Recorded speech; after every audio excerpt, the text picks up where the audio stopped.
భారత్ ప్రతీకారదారులతో బెంబేలెత్తుతున్న పాకిస్తాన్కు దెబ్బ మీద దెబ్బ పడుతోంది. తాజాగా భారత సైనిక స్థావరాలే లక్ష్యంగా డ్రోన్లు, క్షిపణులతో దాడులకు ప్రయత్నించి భంగపడింది.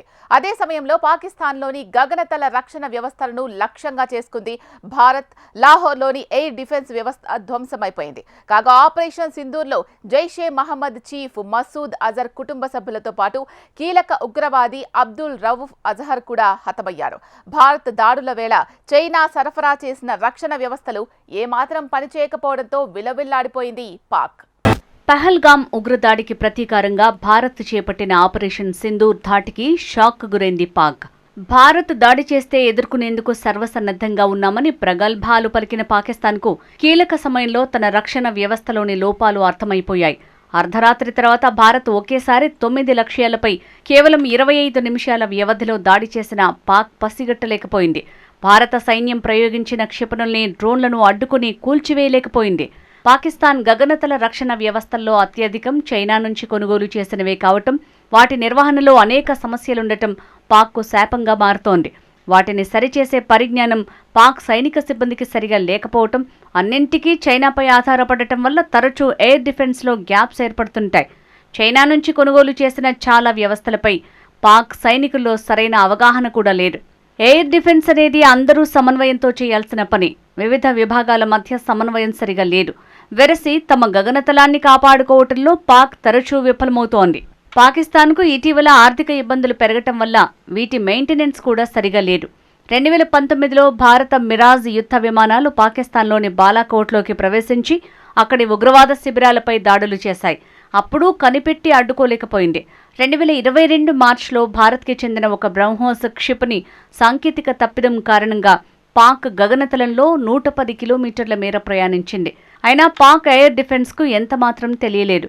తాజాగా 2024 జనవరిలో ఇరాన్ పాక్లోని బలూచిస్తాన్ ప్రావిన్స్లో గల ఉగ్రవాద శిబిరాలపై క్షిపణి, డ్రోన్ దాడులు చేసింది. వాటిని కూడా అడ్డుకోలేక పాక్ తెల్లముఖం వేసింది. ఇప్పుడు ఆపరేషన్ సింధూర్లో భాగంగా భారత క్షిపణులు, డ్రోన్లు తమ భూభాగంలోకి, పీఓకేలోకి ప్రవేశించిన పాక్ పసిగట్టలేకపోయింది. తాజాగా పాకిస్తాన్కు మరో ఎదురు దెబ్బ తగిలింది. భారత సైనిక స్థావరాలే లక్ష్యంగా డ్రోన్లు, క్షిపణులతో దాడులకు ప్రయత్నించి భంగపడింది. చైనాకు చెందిన HQ-9 రక్షణ వ్యవస్థలను ప్రయోగిస్తున్న పాకిస్తాన్ భారత్లోని సరిహద్దు రాష్ట్రాల్లో డ్రోన్లు, క్షిపణి దాడులకు యత్నించింది. అవంతిపుర, శ్రీనగర్, జమ్మూ, పఠాన్కోట్, అమృత్సర్, కపూర్తలా, జలంధర్, ఆదాంపూర్, బఠిండా, చండీగఢ్, నాల్, ఫలోడి, భుజ్ తదితర ప్రాంతాల్లోని సైనిక స్థావరాలను లక్ష్యంగా చేసుకునేందుకు ప్రయత్నించింది. అయితే వీటిని ఇంటిగ్రేటెడ్ కౌంటర్ UAS గ్రిడ్, గగనతల రక్షణ వ్యవస్థలతో సమర్థంగా అడ్డుకున్నట్లు భారత రక్షణ శాఖ వెల్లడించింది. ఈ క్రమంలో పాకిస్తాన్ మీద భారత్ ప్రతీకార దాడులకు దిగింది. పాకిస్తాన్లో వివిధ ప్రాంతాల్లో ఉన్న గగనతల రక్షణ రాడార్లు, వ్యవస్థలను లక్ష్యంగా చేసుకుని సైన్యం విరుచుకుపడింది. ఈ క్రమంలోనే లాహోర్లోని ఎయిర్ డిఫెన్స్ వ్యవస్థ ధ్వంసమైనట్లు భారత రక్షణ శాఖ వర్గాలు వెల్లడించాయి. మరోసారి పాకిస్తాన్లోని లాహోర్లో పేలుడు ఘటన చోటు చేసుకుంది. వాల్టన్ ఎయిర్పోర్టులో గోపాల్ నగర్, నసీరాబాద్ ఏరియాలో ఒక్కసారిగా శబ్దాలు వినిపించడంతో సైరన్ల మూత మోగింది. వీటితో భయాందోళనకు గురైన ప్రజలు ఇళ్ల నుంచి బయటికి పరుగులు తీశారు. దాంతోపాటు పొగ కమ్ముకున్న దృశ్యాలు వైరల్ అవుతున్నాయి. దీంతో విమానాశ్రయాల్లో విమానాల్ని సస్పెండ్ చేశారు. ఈ పేలులు వినిపించిన ప్రాంతాల పక్కనే పాక్ ఆర్మీ కంటోన్మెంట్ ఉంది. 5 నుంచి 6 అడుగుల డ్రోన్ కూలిపోవటం కారణంగా ఈ పేలుడు సంభవించి ఉండొచ్చని స్థానిక అధికారులు వెల్లడించారు. లాహోర్ తర్వాత కరాచీలోనూ ఈ పేలుళ్ల శబ్దాలు వినిపించాయి. షరాఫీ గోత్ ఏరియాలో ఇవి వినిపించాయని స్థానిక మీడియా కథనాలు వెల్లడించాయి. వరుస బాంబు పేలుడు ఘటనలతో పాకిస్తాన్లోని కరాచీ, ఇస్లామాబాద్, సియాల్కోట్, లాహోర్ సహా పలు విమానాశ్రయాలను అధికారులు మూసివేశారు. ఆపరేషన్ సింధూర్లో భాగంగా నిర్వహించిన దాడుల్లో 9 లక్ష్యాలను భారత్ విజయవంతంగా ఛేదించింది. పీఓకేలో 5, పాకిస్తాన్లో 4 స్థావరాలపై 24 క్షిపణులు, డ్రోన్లను ప్రయోగించింది.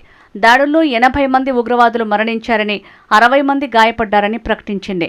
భారత సైన్యం, వైమానిక దళం సంయుక్తంగా ఈ దాడులు చేశాయి. కాగా చనిపోయిన వారిలో 1999లో ఇండియన్ ఎయిర్లైన్స్ విమానం IC-814 hijack master mind Jaish-e ఉగ్రవాది అబ్దుల్ రవూఫ్ అజహార్ కూడా హతమయ్యాడు.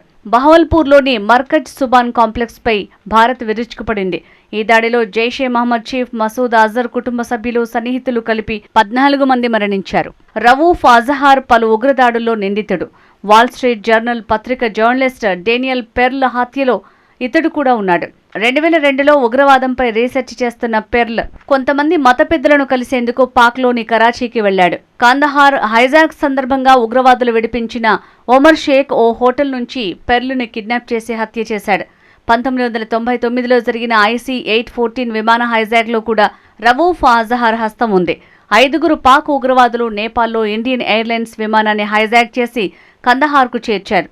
అక్కడి నుంచి భారత ప్రభుత్వంతో చర్చలు జరిపి భారత జైళ్లలో ఉన్న మసూద్ అజహార్, అహ్మద్ ఒమర్ సయీద్ షేక్, ముక్తాక్ అహ్మద్ జర్గర్ అనే ఉగ్రవాదుల్ని విడిపించుకుని తీసుకువెళ్లారు. ఆ తర్వాతే మసూద్ అజహార్ జైషే ఉగ్రవాద సంస్థను స్థాపించాడు. ఇక 2001లో జరిగిన పార్లమెంటుపై దాడి, 2016లో పఠాన్ కోట్ దాడి, 2019లో పుల్వామా బాంబింగ్ వంటి ఉగ్ర ఘటనల్లో రవూఫ్ ప్రమేయం ఉంది. ప్రస్తుతం జైషే మహమ్మద్ కీలక కమాండర్గా వ్యవహరిస్తున్నాడు. జైషే మహమ్మద్ చీఫ్ మసూద్ అజార్ని 2019 మేలో అంతర్జాతీయ ఉగ్రవాదిగా ఐక్యరాజ్య సమితి ప్రకటించింది. ఏప్రిల్ 2019 నుంచి అజార్ బయట ప్రపంచానికి కనిపించకుండా బహవల్పూర్లోని ఓ రహస్య స్థావరంలో దాక్కున్నాడని భావిస్తున్నారు. భారత పార్లమెంటుపై ఉగ్రదాడి, జమ్మూ కాశ్మీర్ శాసనసభపై దాడి, పఠాన్కోట్లో IAF స్థావరంపై దాడి, పుల్వామాలో ఆత్మాహుతి దాడి వంటి ఘటనల్లో జైషే మహమ్మద్ ముఖ్య పాత్ర పోషించింది. 1999లో IC-814 విమానాన్ని హైజాక్ చేసిన ఘటనలో ప్రయాణికులను సురక్షితంగా విడిచిపెట్టేందుకు ఉగ్రవాది మసూద్ అజార్ని భారత్ జైలు నుంచి విడుదల చేసింది. అప్పటి నుంచి బహవల్పూర్ జైషే మహమ్మద్ ఉగ్ర సంస్థకు ప్రధాన కేంద్రంగా మారిపోయింది. బహవల్పూర్లోని మర్కజ్ సుబాన్ని మసూద్ తన ఇంటిగా కూడా వినియోగిస్తాడు.